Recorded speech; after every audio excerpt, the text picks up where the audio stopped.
en frecuencia con Julio Villagrán, 106.9 Radio. Hoy se beatifica a Rutilio Grande, la UCA pues de fiesta también. Se beatifica a Cosme Espesoto, un sacerdote franciscano de la zona de San Juan Nonualco.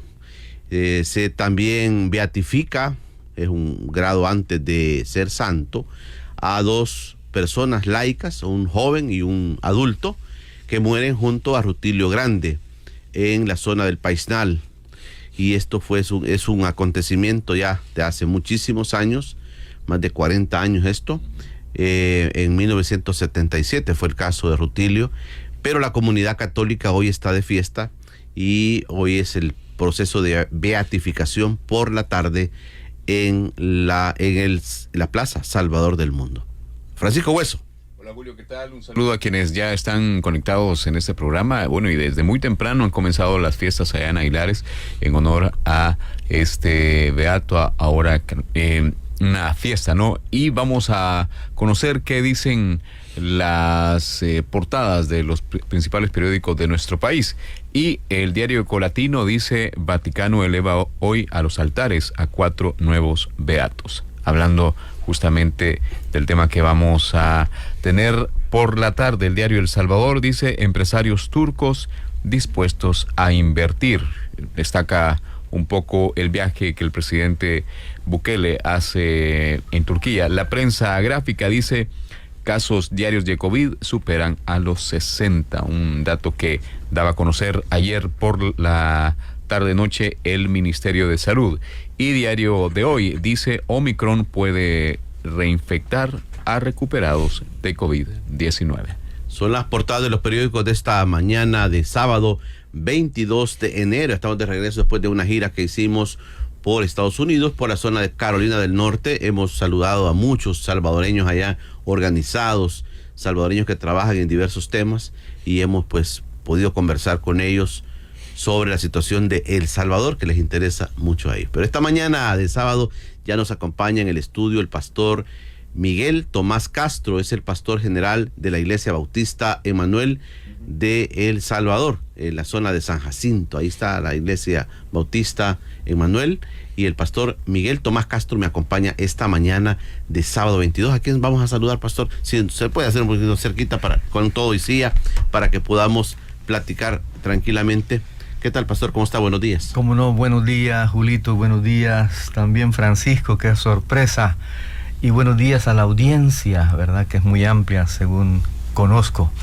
Gracias por la invitación, en primer lugar. Tenía una deuda de claro, invitación. De hace mucho tiempo. Sí, y bueno, aquí estamos. Muchísimas gracias y espero que sea una conversación provechosa. Este día, el hecho de esta beatificación no solamente es un hecho para la Iglesia Católica, pastor, es un hecho nacional que revela bastantes cosas. Revela el sacrificio que hicieron muchas personas que han luchado por la justicia, por la paz de este país. Hoy le decía al padre Chopin ayer, 40 años después comienzan a reventar estas cosas. Me decía, estos procesos así son. Pero más que el proceso, digamos, religioso de nombrarlos beatos o santos, hay un hecho de reconocimiento a estas personas, pastor, que ofrendaron sus vidas, que no fue fácil esta situación, pero hoy inclusive aparece el elemento de personas no religiosas. Habían 2 laicos acá que aparecen y son reconocidos por la iglesia, pero en medio de todo esto el conflicto deja muchos muertos, deja muchas víctimas, y algunos no quieren reconocer el sacrificio que muchos salvadoreños hicieron y lo que ahí sucedió. Pero su valoración sobre este acontecimiento del día de hoy. Bueno, interesante también el hecho. Nosotros hemos enviado una carta a nuestros amigos, el cardenal Rosa Chávez y al arzobispo Monseñor Escobar Alas, congratulándoles por este hecho. Pero yo quisiera situarlo también en el marco del 30 aniversario de los acuerdos de paz. porque cuando se habla de estos acuerdos de paz, se enfoca y se señala bastante el tema deficitario de los acuerdos de paz, y en efecto que lo tiene. Uno de estos es que no hemos tenido la capacidad de ir al encuentro de la verdad. ¿Y qué ocurre con esta beatificación? Es un poco decirle a esta sociedad: hay que volver la mirada a esos hechos atroces, porque no podemos construir un país sobre la base de las sombras. Y eso fueron esos hechos. Hasta la fecha no se sabe, bueno, ¿y quién asesinó al Padre Grande y sus acompañantes, al Padre Espesoto? ¿Quién los asesinó? ¿Quién envió a estos asesinos a matarles? Aquí hay cosas oscuras, y no ocurrieron una vez. No solo fue el Padre Grande, ¿verdad? Con él se inicia todo un calvario martirial en la hermana Iglesia Católica, y yo creo que también otras iglesias tenemos nuestros mártires.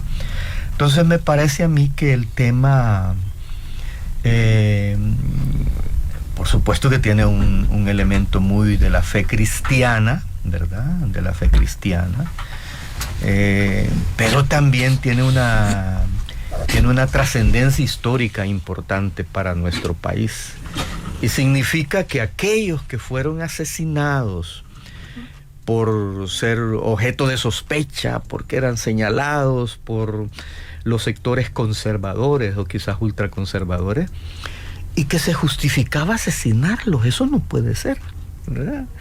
Así que enhorabuena que tenemos este testimonio, y que también tiene que ver mucho con lo que las Sagradas Escrituras reivindican en cuanto a los fieles mártires. Este tema, este hecho, pastor, es un hecho que se suma a la cantidad de hechos que sucedieron durante el conflicto, que, como usted bien dice, llegan y aterrizan en los acuerdos de paz. Hay frutos de esto. ¿Qué frutos podemos decir de esto? Algunos están valorizando el tema de los frutos de la guerra, del conflicto. Y dicen los acuerdos de paz. El mismo presidente de la República, Nayib Bukele, ha llegado a decir que esto de los acuerdos de paz ha sido una farsa. ¿Es que el pueblo en esto tiene que verlo de esa manera? El tema de lo que quedó de la guerra fue una guerra en vano, fue una situación que se dio porque algunas personas tenían intereses, y al final se ponen de acuerdo y logran repartirse las cuotas de poder y todo esto, porque esto es como poner en un plano diferente lo sucedido con la guerra y con los acuerdos de paz, porque después viene el tema de la posguerra. Bueno, aquí aparece entonces el tema de propiamente los acuerdos, ¿verdad? Y yo creo, y esto significa todo un vacío que como sociedad hemos tenido respecto a asumir estos acuerdos. Yo he dicho que la misma iglesia tenemos una deuda de carácter ético, de carácter moral y espiritual con esta sociedad, precisamente porque otro de los vacíos de los acuerdos es que tenemos acuerdos de paz y no tenemos reconciliación, ¿verdad? Entiendo que todavía está en pendiente de ser aprobada la ley de justicia restaurativa. Entonces, yo creo que no se puede, frente a un hecho de tanta relevancia histórica, de tanta trascendencia, no solo histórica nacional, internacional también, no se pueden decir esas cosas, pues me parece que son ligereza, ¿verdad? Es decirle a las Naciones Unidas, los que fuimos testigos de esa ceremonia en Chapultepec, eso fue una cosa solemne, pero también era un testimonio al mundo de decir, la guerra no nos lleva a nada, pero la paz sí. Es decir, era un definirse claro en el caminar se maltrechó los acuerdos de paz. Yo creo que no solo los firmantes de los acuerdos, creo que también como sociedad tenemos lo nuestro, pues, de responsabilidad, ¿verdad? Entonces creo yo que nunca es tarde para hablar de la paz, nunca, por la validez que la paz tiene. Y yo como pastor, como un siervo de Jesucristo, debo de decir, es que la paz de fondo es un concepto de Dios, es una idea de Dios. Y mucho cuidado con eso, porque el que está en contra de la paz está en contra de Dios. ¿Es así? En el fondo de esto, pastor, hay demandas. O sea, la guerra era porque habían demandas de país. Habían demandas de justicia social. Habían demandas de desigualdad social. Había demandas del hecho que los salvadoreños vivían en un sistema de represión, vivían bajo la bota militar, y son hechos que están ahí, que no podemos negar. O sea, el país demandaba vivir de otra manera. Ahora, que la guerra se diera entre el FMLN, digamos, y las autoridades, el gobierno, el ejército, esa era una situación que se dio pero en el fondo, ese es mi planteamiento, habían demandas de país, pastor. Claro, es que esto implica que nos situamos frente al escenario nacional. Es decir, ¿qué había en el escenario nacional en los años 70 y antes? Es interesante, y le decimos en la carta a nuestros amigos del liderato en la Iglesia Católica, que esta fecha también, hacia atrás, en 1932, hace 90 años, hubo una masacre sobre la cual hay una especie de misterio. ¿Cuántos fueron? ¿Fue así? Y los fantasmas que se elaboraron a partir de la masacre, de la matanza en 1932. Entonces, frente a ese escenario nacional, lo que debemos decir es que hay un pobre abordaje de la historia. Pobre, es decir, no hemos sido serios en un abordaje responsable, y otra vez, en la capacidad como sociedad de ir a la verdad detrás de esos hechos, ¿verdad? Porque no conviene, porque toca intereses, porque señala culpables, responsables, etc. Bueno, la verdad eso es, iluminadora. Y nos ha hecho tanto mal. Ser negligentes puede ser una palabra. Displicentes puede ser otra. O cobardes. Esta sociedad puede ser una sociedad cobarde que no es capaz. Para los que vivimos la represión. Yo viví 2 exilios. El último fue después de que fui secuestrado por los escuadrones de la muerte. Y bueno, y cómo nos trataban, envalentonados. Y esa valentía no servirá ahora para ir al encuentro de la verdad también. Estas son las cosas que traen tanta sombra a nuestra realidad de país. Y como se ha dicho por los expertos en la justicia transicional, señalando el tema de impunidad, aquella impunidad ahora se convierte y se hace un monstruo en la impunidad presente frente a tantos hechos de violencia. El país, en esta demanda que le digo, pastor, el país, la desigualdad, por ejemplo, social que tenemos en el país sigue siendo fuerte, sigue siendo patente, está ahí. Y la desigualdad de los pobres y, digamos... Claro, perdone que yo no completé la idea, pero esta actitud de situarnos frente al escenario nacional, frente a la realidad del país, pues a veces da razones para decir la guerra fue en vano y los acuerdos igual, porque se supone que la guerra iba a traer transformaciones y las mismas no ocurrieron, ¿verdad? Y por eso dijo, ha faltado entereza. Y yo creo que buena parte de esto también es cómo hemos acompañado a la iglesia estos procesos.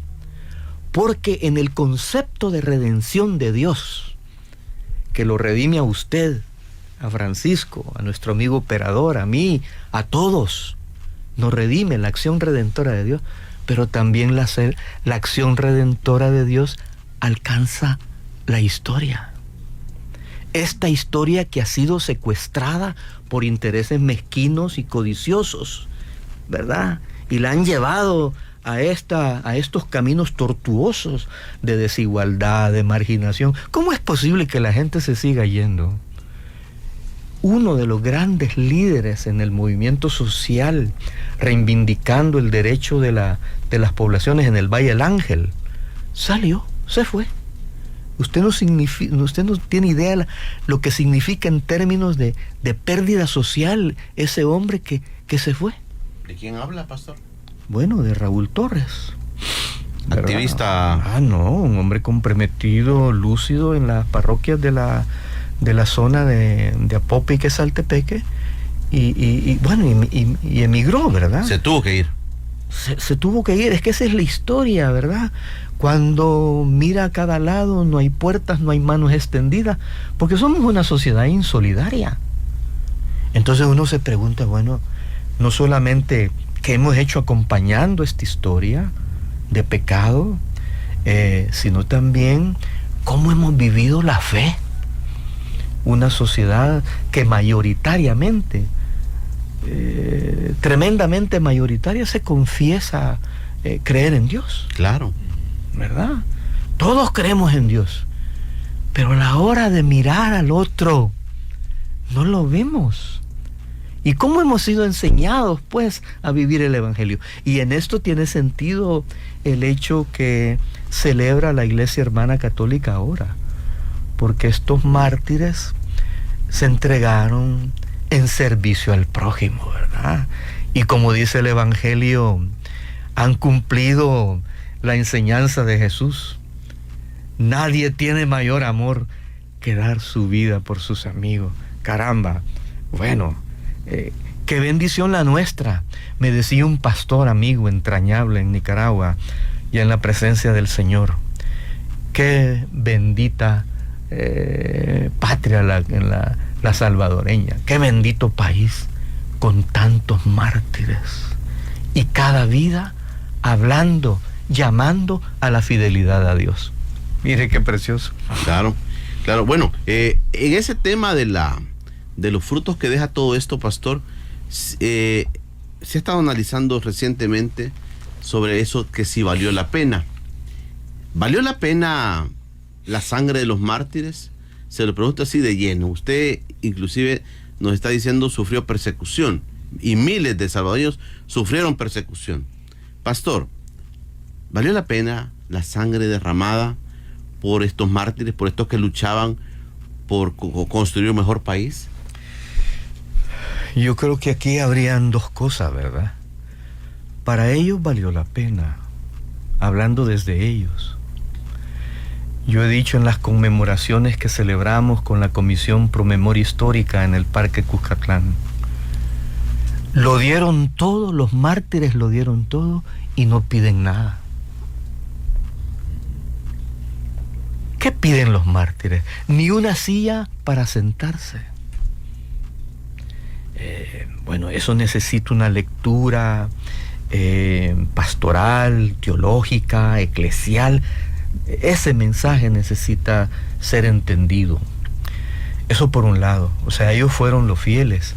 Hay un texto precioso en la carta a los Hebreos, justamente en el capítulo 11, donde habla de los fieles al llamado de Dios, ¿verdad? Y hace un recuento precioso.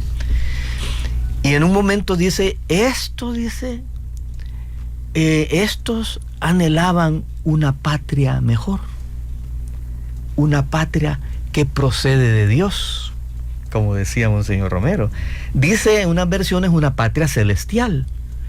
Y dice, y agrega, Por eso Dios no se avergüenza de llamarse Dios de ellos.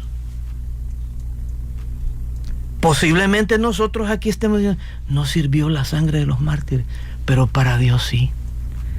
Porque esa sangre habla de un testimonio de fidelidad. ¿Y dónde estamos los creyentes ahora con nuestra fidelidad?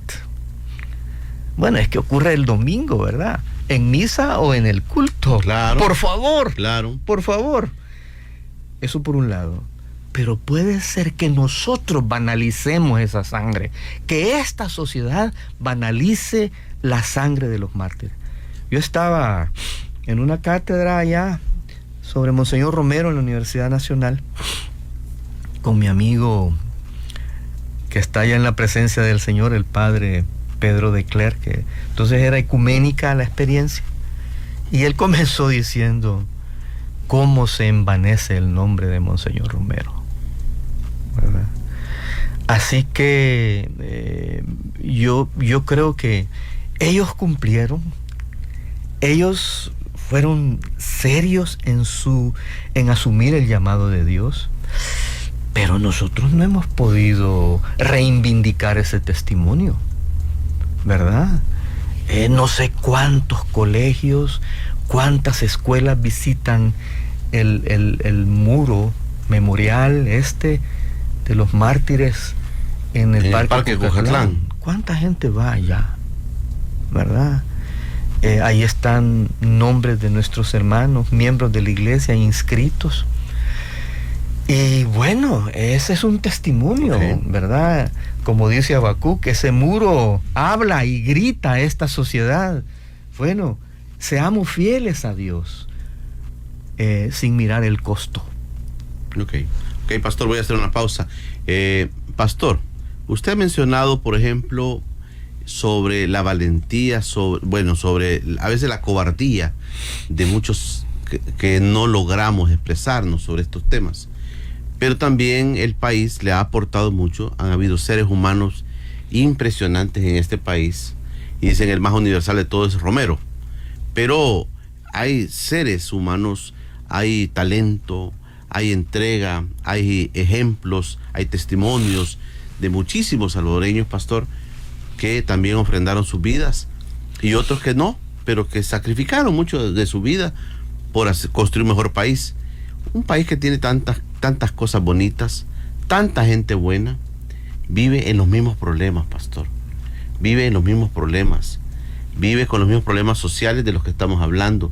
A pesar que pasó una guerra, a pesar que hubo acuerdos, a pesar que gobernaron los de derecha, gobernaron los de izquierda, y ahora vivimos una realidad, pero la gente... A saber si gobernaron, ¿verdad? A saber si gobernaron, ¿sí? Esa es una tarea para poder analizarla. Pero yo le pregunto eso sobre la visión de tantos salvadoreños interesantes, importantes, y qué fruto le dejan al país. Hacemos una breve pausa. Recuerde, estamos en la 106.9 FM en frecuencia con Julio Villagrán. Ya regresamos después de la pausa. Ya volvemos en frecuencia con Julio Villagrán.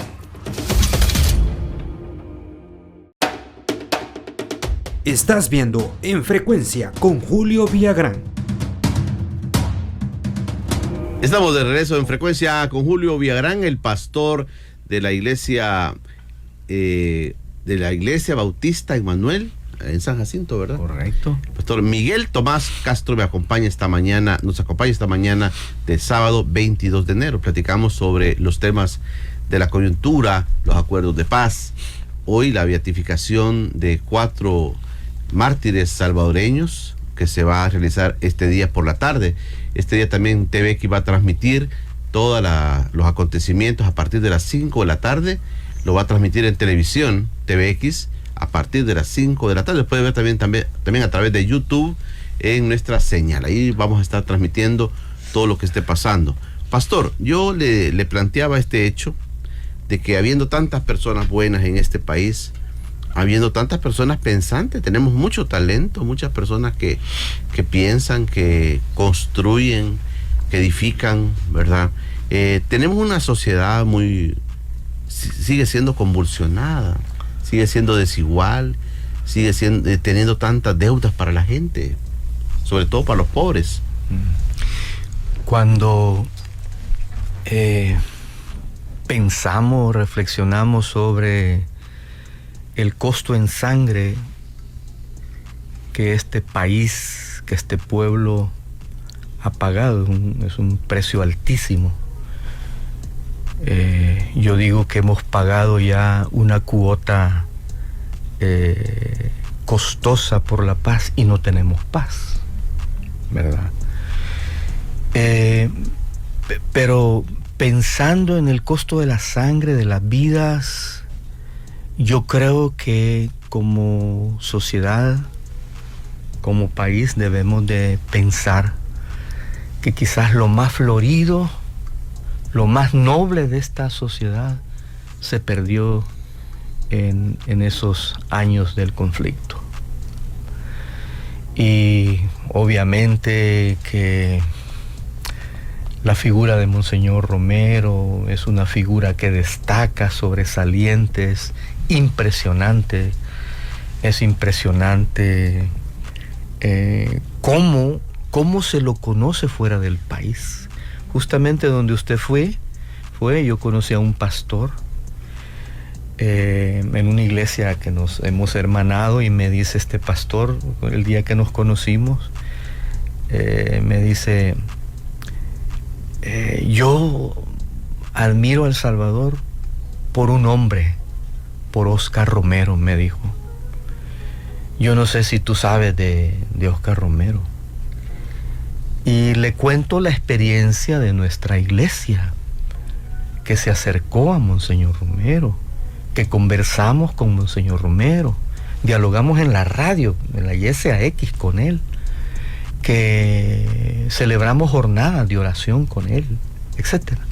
Y el hombre estaba admirado, me abraza y me da un beso, ¿verdad? El reverendo Mel Williams. Bueno, es así. Yo quedé admirado de la manera como reflexionó, cómo habla el Monseñor Vicenzo Paglia, que es uno de los promotores de la causa de beatificación, postulador de la causa de beatificación. Es admirable. Poca gente hablando de esa manera sobre Monseñor Romero. Pero también hay otras gentes nobles. Yo creo que poco hablamos de Enrique Álvarez Córdoba, ¿verdad? Que lo dejó todo, como dice también la Escritura cuando refiere a Moisés, ¿verdad? Que claro, dice, no estimó como importante ser llamado hijo de la hija de Faraón, ¿verdad? Era un oligarca, digamos, del país, ¿verdad? No temió la ira del rey, dice respecto a Moisés. Pues sí, él fue desconocido. Las cosas que se dicen hasta de su familia respecto a él. Entonces, bueno, y así mucha gente que dejó todo, ¿verdad? Y se involucró en un proceso para lograr la transformación de este país. Por eso creo yo que del lado nuestro, como sociedad, como país, hemos envanecido la sangre de los mártires. Tantos maestros, tantos estudiantes, tantos trabajadores, tantos campesinos que no buscaban necesariamente un puesto político, que no buscaban necesariamente figurar, pastor. Sí. Aquellos que creyeron en lo que estaban haciendo. Y por eso también hay que hacer un fuerte reclamo. Hay también allí en la clase política, no hay valentía para reconocer los errores cometidos, ¿verdad? Porque yo no digo que gobernaron, yo digo que fueron desgobierno, ¿verdad? Porque gobernar es gestionar el poder para el bien común, ¿verdad? Es decir, dirigir, administrar el poder en función del bien de todos. Pero ¿qué hicieron, verdad? Todo el mundo sabe las historias, etcétera, etcétera. Y los ánimos enconados por los traidores, etcétera. Entonces,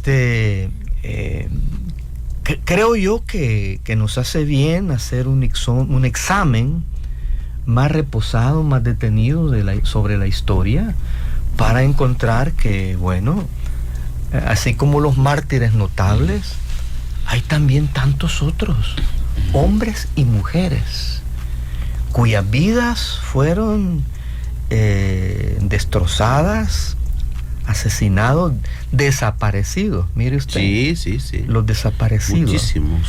Que es la manera más ruin y cruel y cobarde de asesinar a una persona, ¿verdad? Familias que nunca encontraron Claro. a sus parientes. Claro. Nosotros presentamos 7 casos a las Naciones Unidas como iglesia. Y yo preguntaba en una conferencia en la UCA y dijo, mire, es que recibimos miles y miles de casos y no podíamos resolverlos todos. Decidimos trabajar los casos emblemáticos. Y por eso hay que señalar la deuda con la verdad, ¿verdad? Decir esta incapacidad, esta falta de voluntad, de entereza, y yo llamo hasta cobardía, de no querer enfrentar. ¿Por qué no nos sentamos como sociedad, todos los involucrados, ¿verdad?, para hablar de qué pasó? En estos temas que está tocando, pastor, yo quiero preguntarle puntualmente. ¿El FMLN cuando gobernó tuvo que haber saldado muchas deudas de estas, pastor? Bueno, una de las cosas que uno admira de los hechos del actual presidente fue que tan pronto entró y como que al siguiente día o a los 2 días mandó a borrar el nombre de Domingo Monterrosa a la brigada en San Miguel. El FMLN fue incapaz de eso, por temor, ¿verdad? Y venido de ellos, pues, ¿verdad? No, es que es como tocar un panal de avispas y se nomás. Es decir, es esa manera tan precaria de mirar los procesos sociales históricos, ¿verdad? Es que no es solo en favor de ellos, es que toda esta sociedad necesitamos encontrarnos con la verdad. ¿Cuántos hombres y mujeres asesinados, llamados terroristas, acusados de subversión y difamados? Pero ellos lo que tenían era un sueño y estaban comprometidos con ese sueño, que es el mismo sueño de Dios, pues, que haya paz y justicia en este país. Sí, realmente en esas deudas, por ejemplo, aparecen casos como el de los archivos militares, ¿verdad? Que nunca se abrieron. El tema de darle seguimiento a todos estos procesos de víctimas, pastor, ¿verdad? Nunca esclarecer muchas cosas. Pero las cosas pasan, pastor, y ya pasó, usted dice, de gobiernos que han pasado, ¿verdad? Desgobierno, gente que realmente no ha gobernado. Pero ahora yo le planteo, pastor, el país también vive, la gente vive procesos de esperanza también. O sea, al salvadoreño nunca se le quita de la mente, y esta cuestión que es interesante e importante, guarda una esperanza que ahora políticamente puede haber afincado en el presidente Bukele, ¿verdad? Para bien o para mal, los que lo critican, los que están a favor o en contra, pero la gente en sí guarda una esperanza de ver un país diferente, pastor. Ah, claro, por supuesto que sí. Y creo que ahí yo vuelvo a encontrar el espacio para nuestras iglesias, ¿verdad? Para no acomodarnos a las circunstancias. Pablo es muy virtuoso, yo le llamo el maestro de la iglesia. No se acomoden al tiempo presente, sino transfórmense por medio de la renovación de su mente para que así conozcan lo que es la voluntad de Dios. Es decir, no nos acomodamos, ¿verdad? Y no vivimos, sino subsistimos o sobrevivimos, ¿verdad? No sé cuál es la categoría más apropiada para esta manera de vivir. No, yo creo que tenemos derecho a la justicia en plenitud y a la paz. Mire, el concepto de la escritura sobre la paz es bellísimo, pues. O sea, no se trata del hecho de que se detiene la confrontación, el pleito o la guerra, ¿verdad? el conflicto, no, es mucho más, ¿verdad? La shalom de Dios comienza por ser bienestar, porque todos estén bien, porque todos estén seguros, porque haya tranquilidad, porque haya armonía, porque haya salud, porque haya trabajo. Es decir, el sentido de paz no es bueno, dejemos de matarnos, pues, que es elemental, ¿verdad? ¿Qué valor le concedemos a la vida como don de Dios? Entonces, en definitiva, cuando uno ve, este país no puede continuar tal cual está. Y yo creo que en eso, y aprovechando, ¿verdad?, esta entrevista, este conversatorio, decir, yo creo que le hace bien a nuestro hermano presidente escucharnos, ¿verdad? Porque nosotros los que creemos que hay que trabajar más, de manera más profunda, más seria, más responsable, por el logro de la justicia que nos traerá la paz, como dice Isaías, debe escucharnos. Y especialmente porque, como lo señala Habacuc, no se puede construir una ciudad sobre la sangre. Habacuc dice, ay de aquel que edifica la ciudad sobre la sangre. Y yo agregaría sobre las sombras, sobre las oscuridades, no de hace 90 años, sí, de hace 30 años para el caso. Y justamente cuando comenzamos la entrevista usted mencionó los acuerdos de paz. Y si bien es cierto, desde la llegada del presidente Bukele al gobierno ha cambiado eso. De hecho, la asamblea le cambió el nombre el 16 de enero. No se celebra más y derogó el decreto y sacó un decreto nuevo, ¿no? ¿Qué beneficia o tiene que ver un poco de borrar la memoria histórica de todos esos mártires? Bueno, otra vez, ¿verdad? Otra vez, es decir, yo creo que estamos procediendo de una manera muy superflua, ¿verdad?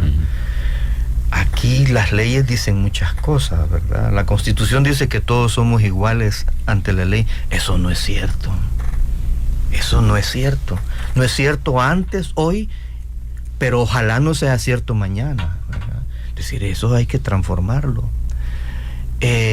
Y para el caso, ¿verdad?, se está trabajando el tema de la reconciliación, y va a haber una ley. Yo insisto, y lo he hablado con hermanos de otras iglesias, ¿verdad?, en nuestros conversatorios, es que la ley de la reconciliación, más que un decreto legislativo, necesita de un componente pastoral, porque si en nuestros corazones no nace reconciliarnos, yo no te voy a dar la mano, Francisco, porque me lo ordena alguien. Debe nacer de mi corazón darte la mano. Y por eso señalo la deuda ética, moral y espiritual de la iglesia, porque hay ánimos por ahí que no se reparan, claro, ¿verdad? Claro. Heridas que no es cierto, no han sanado. Sí. Dolores que no han sido curados. Entonces todo eso todavía repercute hasta el momento, ¿verdad? Entonces yo creo que nos hace bien pensar que la causa de la paz no se ha completado para nada. Se distorsionó el camino que señalaban los acuerdos. Eso es lo que ocurrió, pero ¿por qué no retomarlo? Ok. Queda el planteamiento del padre, el pastor, Miguel Tomás Castro, mi invitado esta mañana de sábado 22. Hacemos la última pausa. Vamos a regresar. Hay comentarios, ¿verdad, Francisco? Sí. Cuando regresemos vamos a leer los comentarios que ustedes están poniendo en las redes sociales. Hacemos una breve pausa y ya regresamos. Ya volvemos en Frecuencia con Julio Villagrán.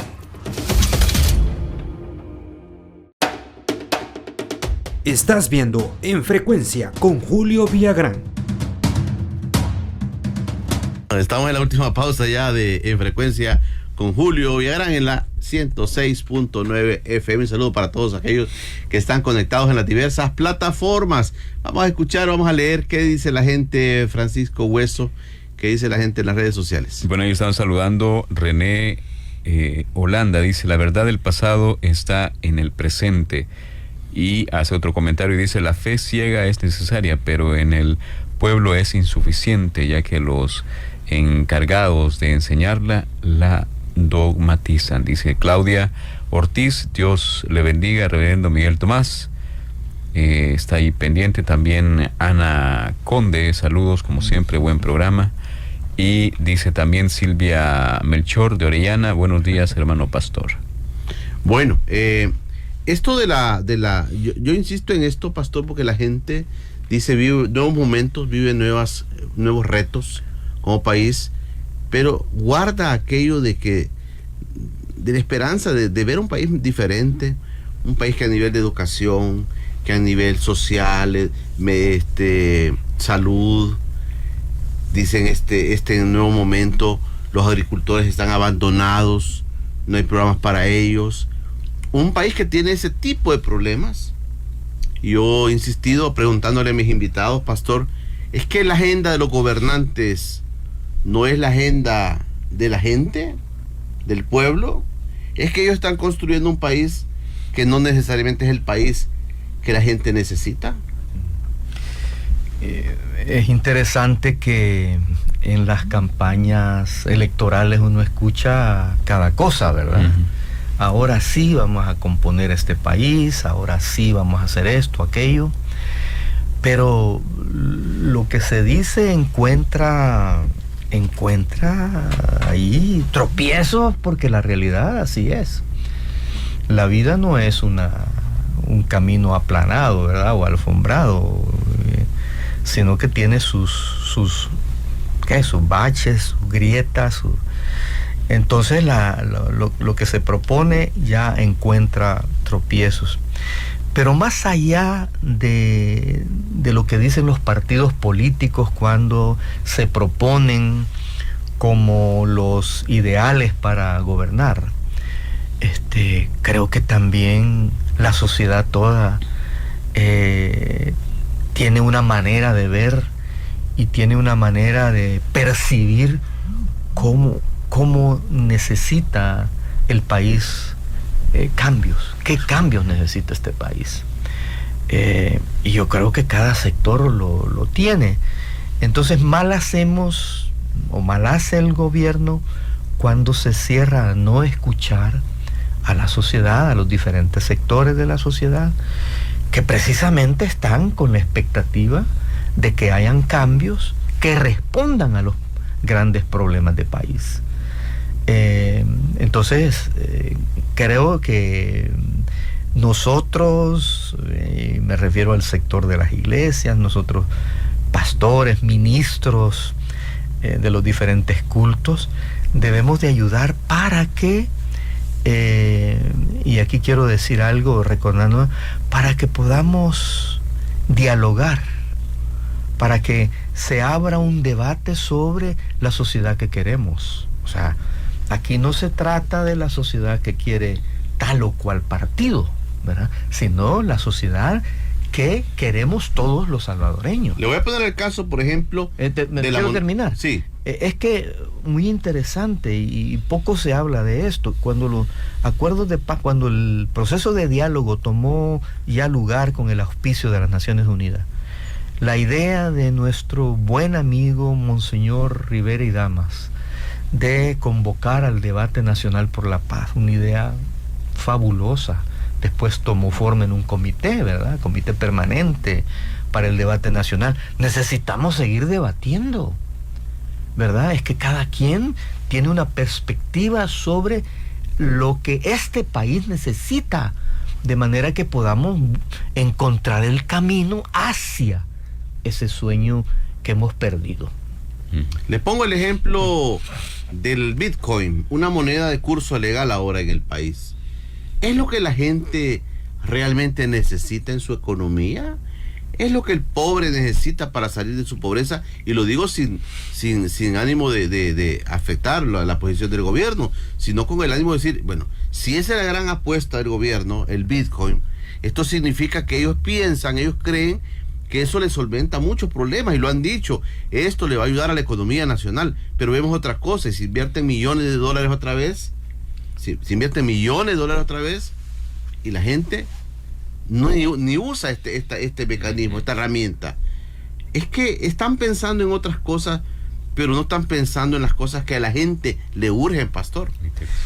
Cuando les decía la necesidad de situarnos frente a todo el escenario nacional, frente a toda la realidad, bueno, ahí están, ¿verdad? La realidad social, la realidad económica, con sus variables macroeconómicas, y el escenario tampoco es muy feliz, ¿verdad? Yo creo que lo más grave, y recordémonos que con la pandemia el desempleo, que ya era alto, sufrió una baja sensible. Más de 400,000 nuevos pobres nos dejó la pandemia, el 2020. Y no sé si hemos podido remontar, enfrentar el problema de la pobreza, del desempleo. ¿Cómo están los índices de inversión? Porque se habla mucho de ¿verdad? Por ejemplo, de el lugar donde se practica el surf, pero no se practica el surf. No toda la gente lo practica, ¿verdad? No se practica los 365 días del año. Es decir, ojalá no sean ilusiones económicas, ¿verdad? Así como existen ilusiones en el desierto, ¿verdad? Ilusiones ópticas, que no sea una ilusión económica. Y el Bitcoin está tan controvertido, ¿verdad? Porque a la hora de hacer efectivo esto, pues la gente lo que ha estado haciendo, como me decía un muchacho de los que atienden en el supermercado, no, yo aprendí a sacarlo y aquí mismo lo vine a gastar, ¿verdad? Y ya llevé algo para la casa. Es decir, la situación del país otra vez no está bien.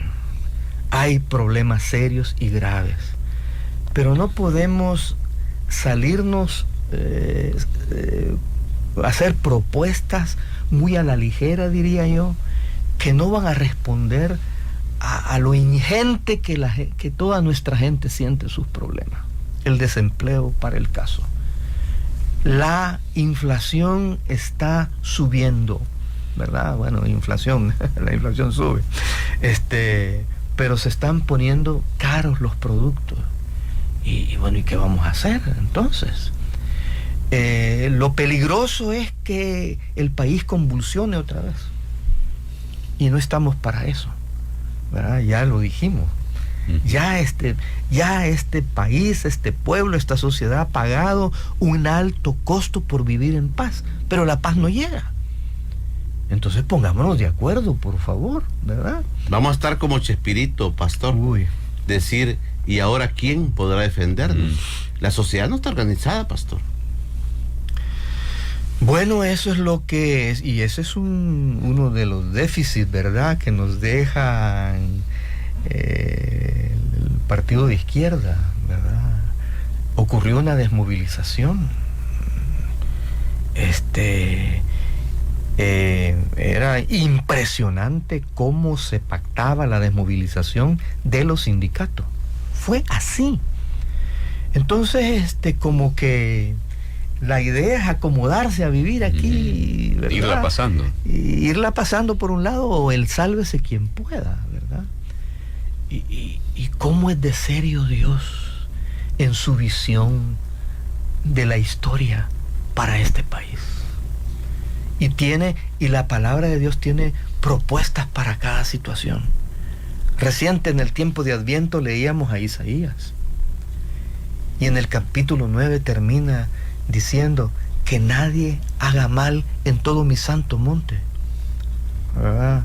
Porque la visión de Dios es que un pueblo, un país, es un monte donde Él está, donde Él quiere gobernar.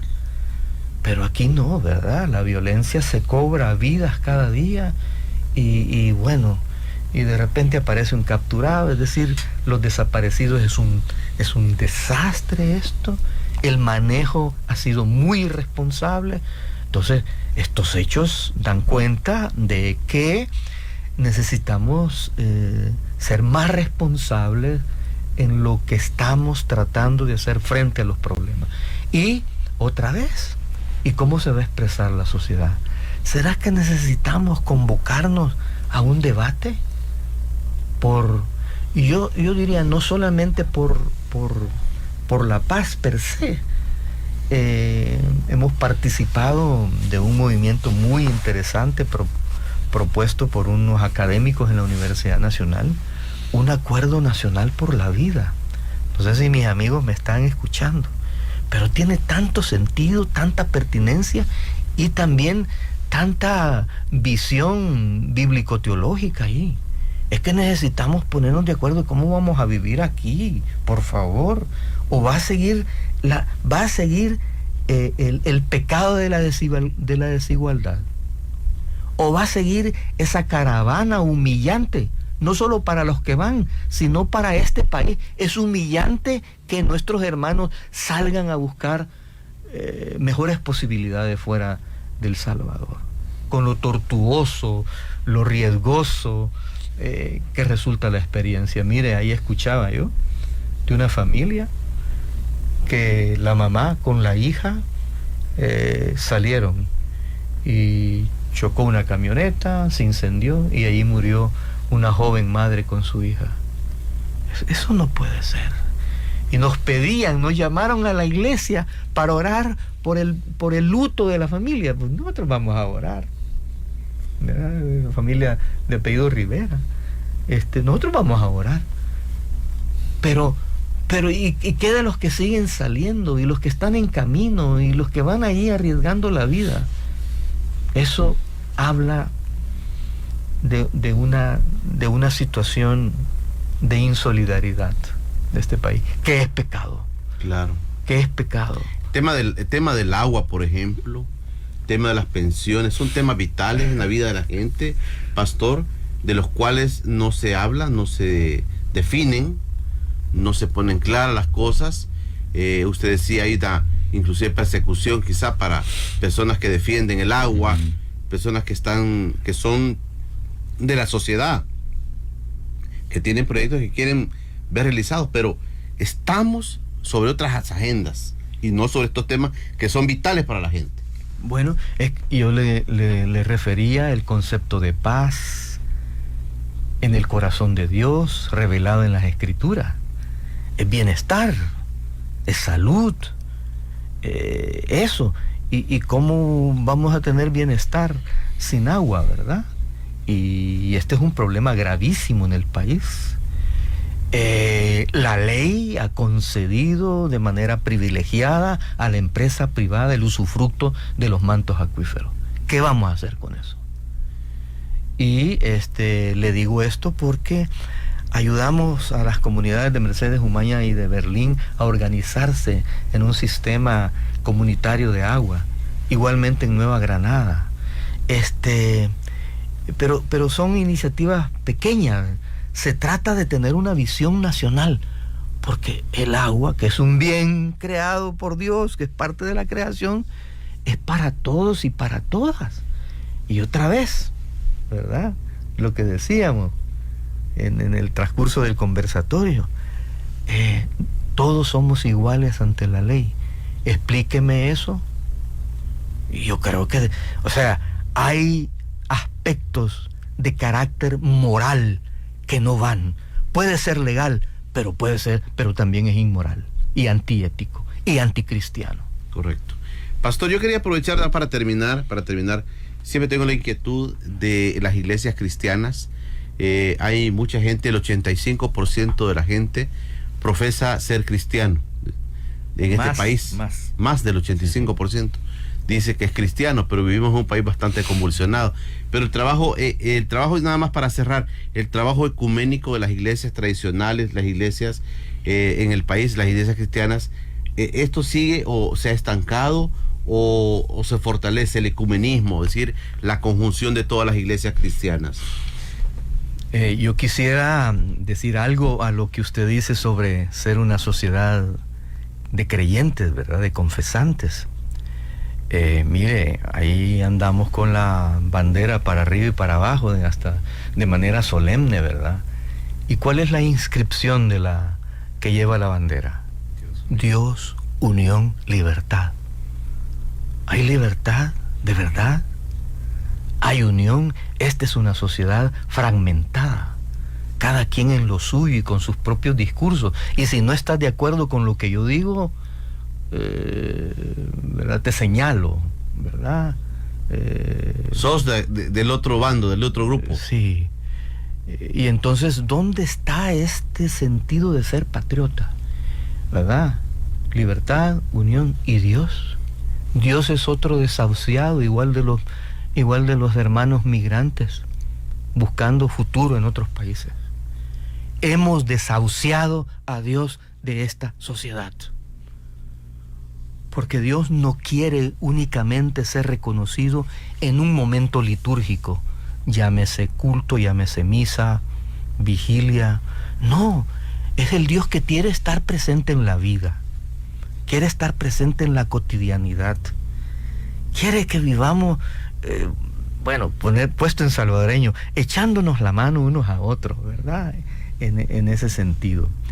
Pero usted me decía... Del ecumenismo. Del ecumenismo. Bueno, no sé.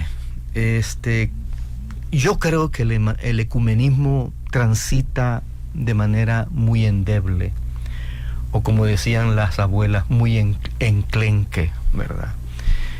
Sí nos encontramos. Hemos integrado una mesa de iglesias en contra de la privatización del agua, ¿verdad? Esto surgió a raíz de una caminata ecológica que los hermanos franciscanos organizan año con año. Entonces dijimos, bueno, hay que trabajar más de un evento. Entonces no está. Y yo creo que esto es otra deuda, ¿verdad? Porque si estamos llamando en nuestros púlpitos, en nuestras prédicas, a que nos veamos como hermanos, mire, comencemos dando el ejemplo, ¿verdad? Una pequeña anécdota. Llega Nelson Mandela a agradecer al Consejo Mundial de Iglesias en Suiza, Ginebra, Suiza, y el secretario general era nuestro gran amigo, el doctor Emilio Castro, pastor metodista de Uruguay, y le dice, espero, le dice el doctor Emilio Castro, secretario general del Consejo Mundial, a Nelson Mandela, que resuelvan los problemas de las diferencias tribales. Descuide, pastor, vamos a trabajar en ello, pero sería bien, muy bien, que ustedes, protestantes y católicos, nos dieran el ejemplo tomando la Santa Cena juntos. Ok. Gracias, Pastor Miguel Tomás Castro. Muchas gracias a ustedes. Nuestro invitado de esta mañana de sábado 22 de enero. Estamos listos pues para continuar trabajando en este espacio. Gracias, Frank. Bueno, gracias. Y de verdad que bueno arrancar este año de esta forma. Y bueno, el próximo lunes vamos a tener encuentro. Encuentro con Julio Villagrán, el escritor, el historiador. Luis Melgar Brizuela estará con nosotros en el estudio. Es un tremendo académico nacional, sí, estará con nosotros haciendo valoraciones de la historia reciente de nuestro país. No se puede perder el encuentro con Julio Villagrán. Muchas gracias por la oportunidad y saludos al doctor Melgar. Perfecto, nuestro amigo el pastor Miguel Tomás Castro, nuestro invitado esta mañana. Nos vemos el próximo sábado. En Frecuencia con Julio Villagrán, 106.9 Radio.